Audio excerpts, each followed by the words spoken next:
자, 이제 다시 우리가 45장까지 왔습니다. 그죠? 45장. 질그릇 조각 중 한 조각 같은 자가 자기를 지으신 이와 더불어 다툴진대 화 있을진저 하는, 이 말씀도 너무 멋지죠? 너희가 뭐냐? 질그릇이 아니라 질그릇 조각들 중에 한 조각 같은 온전한 질그릇도 아니고 달 항아리처럼 잘생긴 도자기도 아니고 흙으로 만들어진 무가치한 존재들인데, 언제나 부수어질 수 있는 존재들인데, 감히 옹기장이에게 토기장이에게 지금 당신 도대체 뭐 하는 거요? 그를 만든 자의 존재를 부정하고 있네요. 그리고 자기 존재도 부정하네요. 자신의 존재에 대한 불만 때문에 그를 만든 자의 존재를 부정하는 모습. 이사야는 질그릇 조각의 입을 통해서 특이한 표현을 하죠. 당신 손이 없어? 엔 야다임? 당신 손이 없어? 그렇다면 왜 이렇게 형편없이 나를 만드시오? 화가 났나 봐요. 나를 언제까지 이렇게 뺑뺑이 돌릴 것이오? 이런. 당신은 손도 없어. 내가 만든 것이 그는 손이 없다 말할 수 있냐? 손이 없다보다는 당신은 손도 없어. 손재주가 그게 뭐요? 이런 식으로. 존재 이야기예요. 그죠? 존재.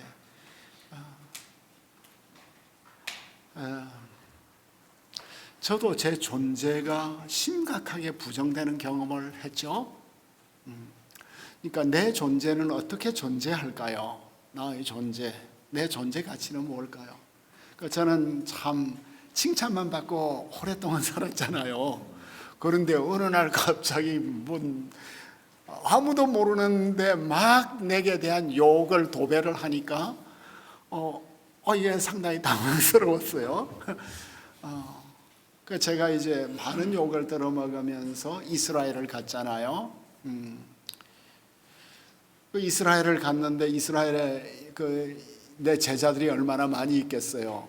제가 이제 이스라엘을 가면 옛날에는 내 제자들이 다 이렇게 모여서 이제 기쁜 잔치 시간도 갔는데 내 제자들의 눈초리가 이상한 거예요. 그래서 말은 안 하지만 내 존재가 부정당하고 있구나. 세상 사람들이 내 존재를 부정하면 내 제자들도 내 존재를 부정할 수 있구나. 그런 느낌을 가지면서 히스기야 터널을 이제 통과하는데, 히스기야 터널은 이제 히스기야가 판 터널이잖아요. 기혼샘에서 그 동굴 물속으로 샥 이렇게 가는데 갑자기 내게 무슨 생각이 드느냐 하면, 나는 어떻게 존재하는가? 나는 존재한다. 그러므로 나는 존재한다. 그러니까 내 존재를 전부 다 부정한다 할지라도, 온 세상이 내 존재를 부정한다 할지라도 나는 내가 존재한다는 이런 느낌을 가진 거예요. 코기토 에르고 수미, 나는 생각한다, 그러므로 존재한다. 이게 데카르트의 명제인데, 그래서 온 세상이 나를 부정해도 나는 그리스도 안에서 존재하는구나.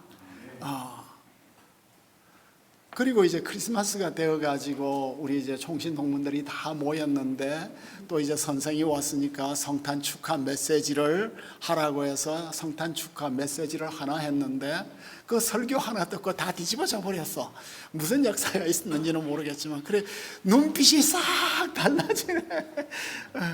그러니까 여러분들이 내 제자와 사랑하는 사람이 나를 긍정한다고 해서 내가 존재하는 것도 아니고, 나를 부정한다고 해서 존재가 없어지는 것도 아니고, 나는 주 안에서 나로서 참 소중하게 존재하고 있구나. 내 존재에 대한 그 최고의 그 실존적 이런 경험을 하게 되었습니다. 아마 이것도 다 우리의 존재론에 대한 것 같아요. 워낙 인생이 고달프니까 내 존재가 도대체 뭐냐. 그러니까 우리 존재에 대한 이 고뇌를 하다 보면 결국 삿대질은 하나님께 할 수밖에 없는 거잖아요. 그래서 두 번째 갓난아기가 부모에게 질문하죠. 아버지, 당신이 뭘 낳았어? 엄마, 무슨 해산의 수고를 그렇게 하시오? 나를 낳기 위해서 그렇게 오랫동안 기다리고 애쓴 것이 무슨 의미가 있어? 근데 브루그만이 이것을 또 새로 이 생물학적 용어를 가져왔는데 이게 우리 강단에서는 인용할 수 없는 것 같아요. 정자가 아버지에게 묻는다. 태아가 어머니에게 묻지. 정자는 아버지에게 묻지 않는다. 태아는 어머니에게 묻지 않는다. 근데 묻지 않는데 감히 묻는다는 거죠. 존재에 대한 가장 큰 고민. 이스라엘이 하나님께 던진 문제, 자신의 현실을 받아들일 수 없는. 그래서 여기에서 호의, 화 있을진저라고 이렇게 우리가 번역을 했는데 이게 너무나 기계적인 번역이 아닌가. 이게 저주 선언보다는 애가 형식. 하나님의 백성이 그들의 하나님께 이렇게 꼬인 질문을 할 수 있느냐. 제가 이제 만들어 꼬여서 마음이 꼬여가지고 이렇게 하는 거니까 하나님도 화 안 내시겠죠. 그 오스왈트는 이걸 굉장히 기분 나쁘게 해석을 했네요. 그죠? 그러니까 창조주와 피조물의 한계를 부정하는 질문에 대해서 주님은 또 질문으로 대답하셔요. 그죠? 주님은 이스라엘의 거룩하시니 곧 이스라엘을 지으신 야훼로 자신을 소개하시고 질문 두 개 하시는데 너희가 장래일을 내게 묻는 것이냐? 또 너희가 또 내 아들들과 내 손으로 한 일에 관하여 내게 명령하려느냐? 그러니까 참 주제 넘은 백성들의 질문에 대한 주님의 대답은 굉장히 점잖은 것 같아요. 내 아들과 내 손으로 한 일을 동격으로 본다면 내 아들들이 바로 내 손으로 한 일들이죠. 이제 주님은 이렇게 질문을 던져놓고 먼저 두 번째 질문부터 먼저 이제 대답을 하셔요. 내 손으로 한 일에 관하여 내게 명령하겠냐? 그러니까 내 손으로 뭘 했는지 너가 도대체 알고 당신 손이 뭐요? 그 손으로 뭘 만들었어? 라고 묻냐? 주님은 지혜와 능력과 솜씨로 말하자면 하늘과 땅과 우주를 창조하신 분이에요. 권능으로 말씀하자면 하늘의 모든 군대, 모든 별들에게 명령하신 분이에요. 그러니까 마치 욥이 하나님의 정의에 대해서 질문을 하고 하늘 법정에 하나님을 고소하였을 때 하나님께서는 자연의 모든 조화를 다 보여주시는 것처럼, 그러니까 욥은 이런 질문을 했기 때문에 자연 세계의 경이로운 이 모든 세계를 볼 수 있었죠. 그러니까 욥은 아들 돌려받은 것보다 그 자연의 경이에 대한 이 탐복, 이것이 오히려 더 큰 하나님의 선물이었을 것 같아요. 그리고 이제 창조주 피조물의 구별에 대해서 말씀해 주시고, 그리고 첫 번째 질문에 대해서 너희가 장래일에 대해서 묻는 거냐, 뭘 만들어서 하는 것은 우리에 대해서 어떻게 할 것이요 묻는 것이냐. 그러면 나는 고레스를 선택할 권리가 있다. 주님은 장차 아무도 예상하지 못한 일을 할 것이다. 한 명의 탁월한 지도자를 일으킬 것이다. 하나님이 지도자를 일으키겠다는 거예요. 여기 일으키다, 우리 아도나이 하는 게 나중에 나오는데, 하나님 분발하세요 하는 이런 게 나오는데, 하나님께서 내가 할 일이 있다. 티글랏벨레셀 3세를 하나님이 분발시켰어요. 그러니까 아시리아의 대왕을 이렇게 분발시킨 것은 주 하나님이다. 이게 역대기 기자의 관점이거든요. 아시리아 대왕도 하나님의 주권 밖에 있는 게 아니다. 느부갓네살이 예루살렘을 공격하도록 분발시킨 것도 나다. 예레미야서 동방의 왕을 불러 일으킨 것도 나다. 현재의 맥락에서는 고레스를 분발시켜 세우실 것이다. 고레스는 나의 사로잡힌 자 갈루디를 해방시키는 일을 할 것이다. 그런데 이 일은 주님의 공의로 이루는 거예요. 고레스의 공의가, 이 공의로가 고레스를 가리키는 것이 아니라 주님의 공의로 이루어갈 것이다. 그리고 모든 열국들이 내게 무릎을 꿇을 것이다. 그리고 이제 14절로 넘어가면 갑자기 아프리카 세 나라가 등장하네요. 아프리카 세 나라가 애굽이 등장하고 구스가 등장하고 스바가 등장해요. 이 세 나라가 너희에게 넘어오고 너희에게 속하고 너희를 따를 것이다. 사슬에 매여 온다는 것은 포로가 되어 온다는 뜻인데 전체 문맥에는 어울리지 않는 것 같아요. 왜냐하면 다른 모든 모습들은 지금 이들이 사슬에 매여 건너온다고 이제 번역을 하다 보니까 포로로 잡혀온 것 같이 이야기를 하는데, 이 고백을 보면 하나님이 과연 내게 계시고 그 외에는 다른 하나님이 없다 하리라 하는 것을 보면 자발적으로 이 아프리카의 세 나라들이 온 거거든요. 그러니까 이사야는 이스라엘을 통한 열국의 구원 주제를, 그러니까 이스라엘의 회복을 통하여 열국들이 구원을 받을 것이고, 이사야 2장에 있는 예언처럼 이 아프리카의 강대국들이 너희들에게 몰려와서 신앙 고백을 할 것이다. 이 고백이 바로 사도 바울은 고린도전서 14장 25절에서 사용하네요.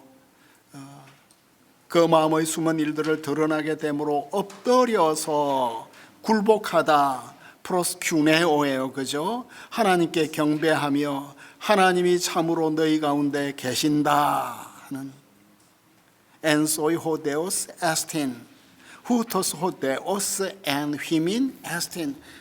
그 바울은 이 구절을 가지고 하나님이 우리 마음의 비밀을 드러내어서 우리가 참 주님의 주권을 인정하는 이야기를 하고 있습니다. 그리고 나서 또 15절에 이 이사야의 영성적 세계는 우리가 참 다 알기가 어려운 것 같아요.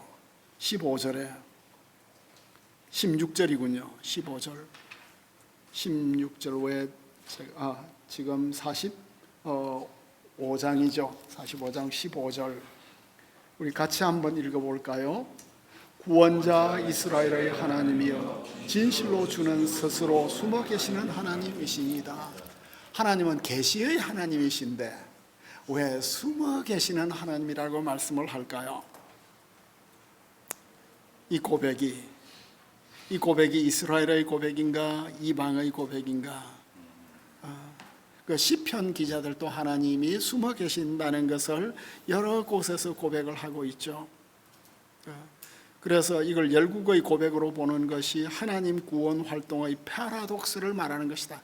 발렌타인이 쓴 글이 굉장히 중요한 글인데 이 글에 대해서 굉장히 심도 깊은 토의를 발렌타인이 했어요. 주님의 행적은 너무나 특이하고 기대하지 못했고 그래서 백성들의 이해를 초월하는 것인데,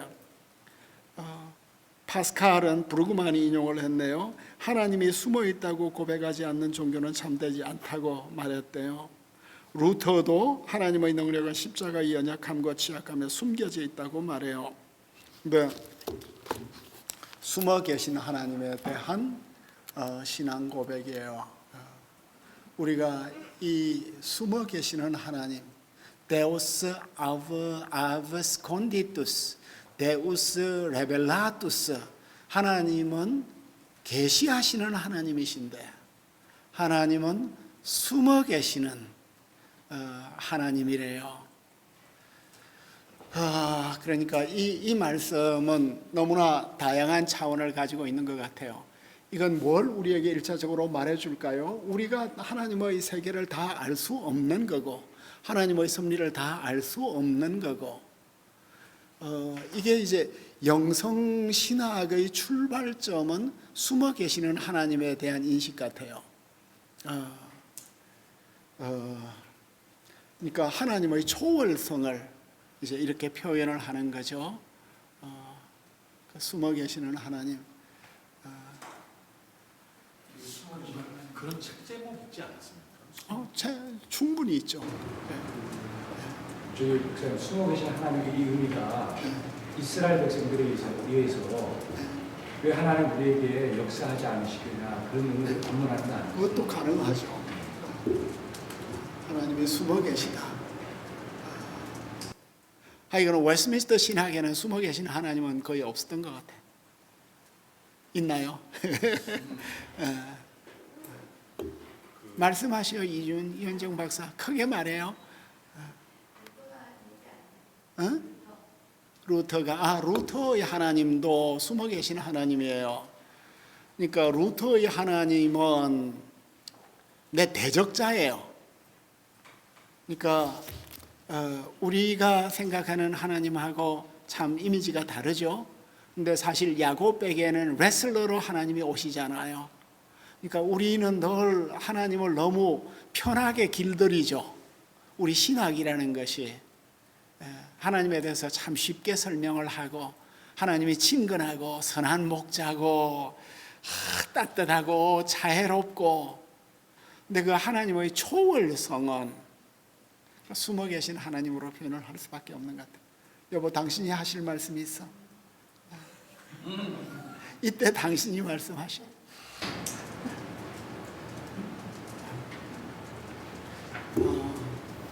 여기 숨어 계신다라고 하는 표현을 선택적으로 일부러 의도적으로 이사야가 사용했다면 그 특별한 의미가 분명히 있을 겁니다.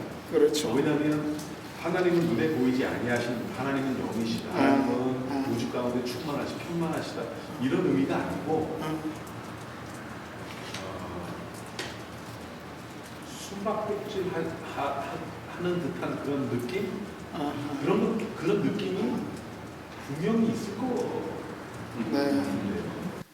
엘 미스터테르, 사타르가 이제 숨겨지다 이런 건데, 엘 미스터테르 이렇게. 그런데 그 뒤에 보면은 엘로헤 이스라엘 모시아, 이스라엘의 하나님은 구원자시다 이렇게 말하는데, 구원자 이스라엘의 하나님이요 진실로 주는 스스로 숨어 계시는 하나님이다. 이 히트파엘형이니까.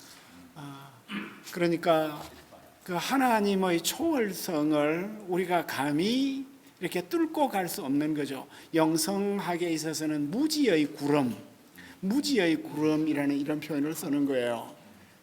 그러니까 하나님의 깊은 신비의 세계 속으로 우리가 갈 수 없는, 그러니까 이 하나님의 그 초월성, 하나님의 그랜드 디자인, 2000년 동안 나라를 잃은 이 신비를 우리가 어떻게 다 설명을 할 수 있겠어요, 그죠? 이스라엘이. 전도서에 보면 우리도 알지 못하게 하셨느니라 하는 그런 때 얘기를 쭉 하시면서 그렇죠. 우리로 알지 못하게 하셨다. 그래서 제가 뭐 이번에는 이 전부를 다 커버해야 되니까 요 섹션에 대해서는 깊은 묵상을 제가 못 끄집어낸 것 같아요.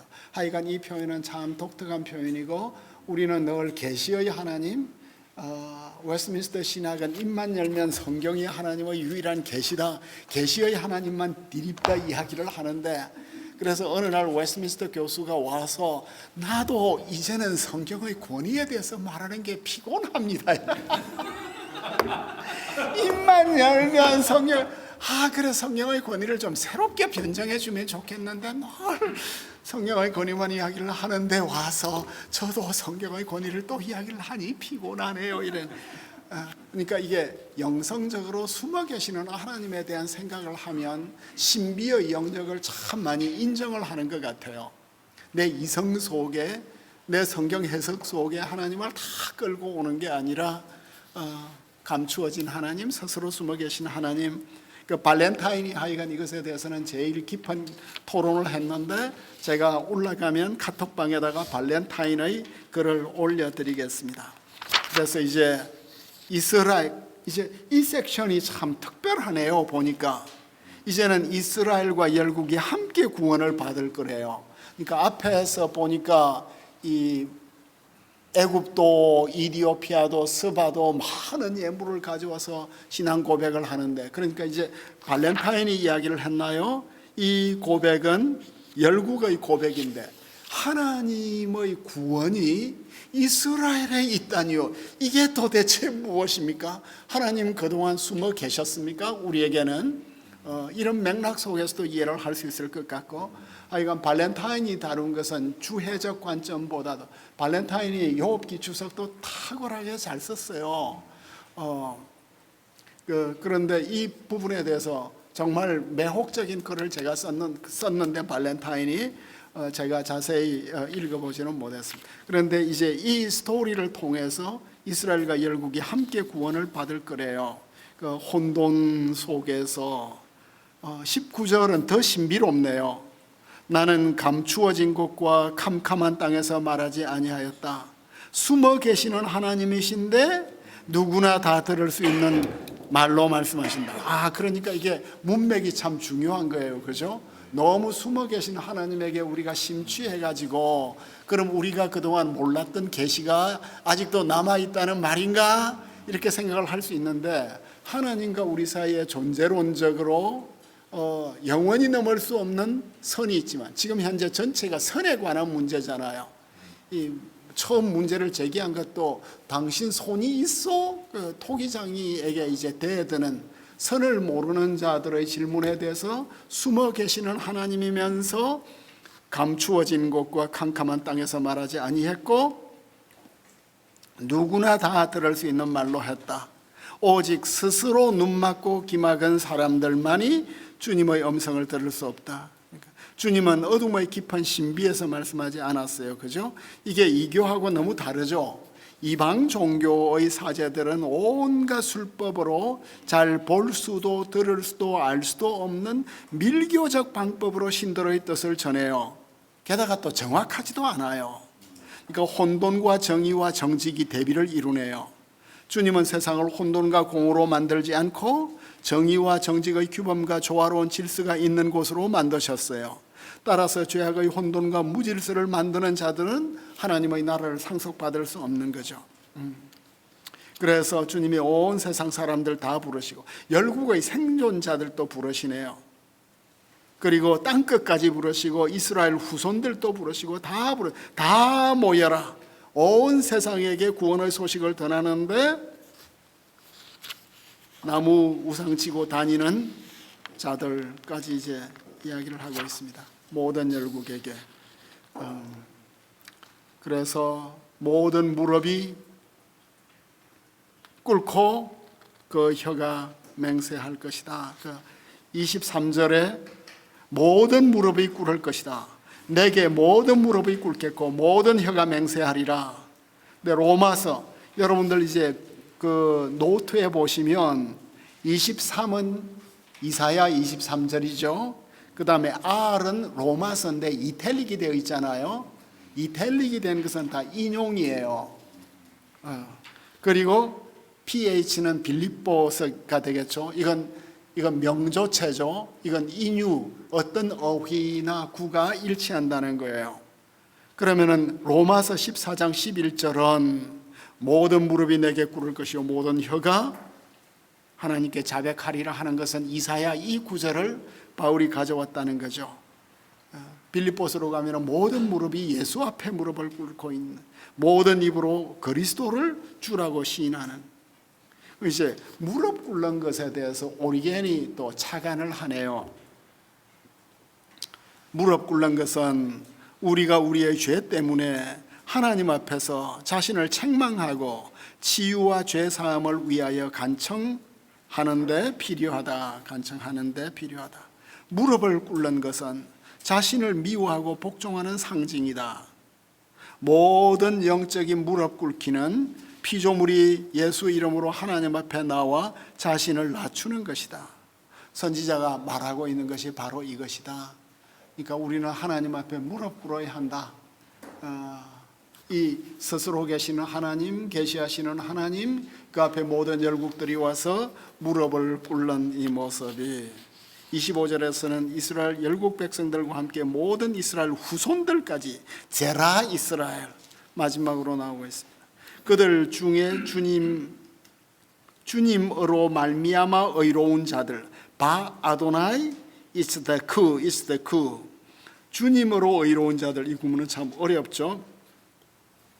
주님을 믿어 의롭다함을 받은 자들은 주님을 찬양할 것이다 하는 이야기가 이렇게 나타나고 있습니다. 이게 45장까지 45장 참 큰 장이네요.